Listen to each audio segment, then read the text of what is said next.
ગત 27 સપ્ટેમ્બર 2025 થી સતત 7 દિવસ દરમિયાન પડેલા અતિભારે વરસાદને કારણે ભુજ તાલુકાના ખેડૂતોએ મોટા પાયે નુકસાન વેઠવું પડ્યું છે। ખેતર તથા વાડી વિસ્તારમાં મગફળી, કપાસ, જુવાર, બાજરી, દાડમ જેવા બગાયતી પાકો, શાકભાજી તથા પશુપાલન માટેના ચારા ઉપર ગંભીર અસર થઈ છે।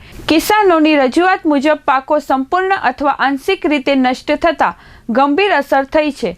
સરકારશ્રી દ્વારા તાજેતરમાં અતિવૃષ્ટિ પેકેજ જાહેર કરવામાં આવ્યું હોય છતાં તેમાં ભુજ તાલુકાનો સમાવેશ ન થતાં સ્થાનિક ખેડૂતોમાં વ્યાપક નારાજગી ફેલાઈ છે।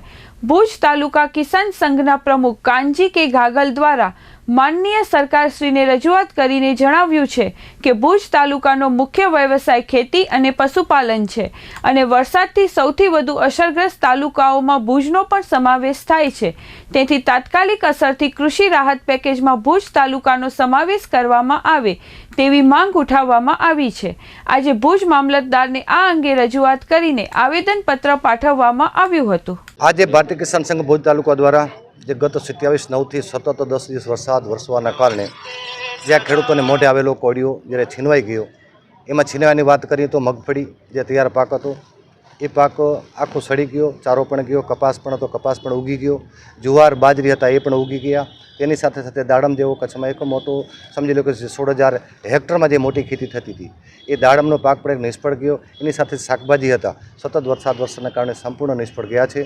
એના માટે આવેદનપત્ર આપવામાં આવ્યા હતા અને આપના માધ્યમથી સરકારશ્રીને કહી રહ્યા છીએ કે 10,000 કરોડની તમે જાહેરાત કરી, એક સારી બાબત છે, પણ ભુજ તાલુકાના ખેડૂતોને એક ગામ નહીં પણ એક ખેડૂતને એ મળવાપાત્ર સહાય રહેતી નથી।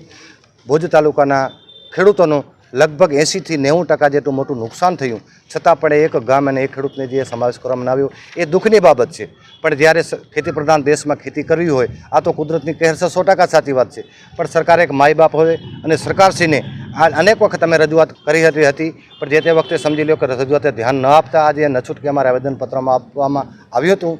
વાત કરી સહાયની તો પ્રધાનમંત્રી સહાય જે યોજના હતી એ બંધ પડી ગઈ। મુખ્યમંત્રી કિસાન સહાય યોજના હતી એમાં પણ સમાવેશ કરવામાં ન આવ્યો। સમાવેશ કરવામાં આવ્યો તો 10,000 કરોડમાં સમાવેશ કરવામાં આવ્યો, જેમાં 54 લાખ ખેડૂતો ગુજરાતભરમાં છે।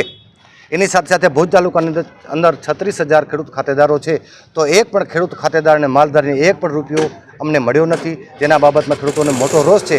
તો આપના માધ્યમથી કરી રહ્યા છીએ કે સરકારશ્રીને વિનંતી છે કે આ લોકોને આ પેકેજમાં વહેલી તકે સમાવેશ કરવા અને ખેડૂતોને ટેકાના ભાગરૂપે એક સહાય કરવા આપશે એમની વિનંતી કરી રહ્યા માટે ભુજ તાલુકાના કિસાનો આજે આવ્યા હતા।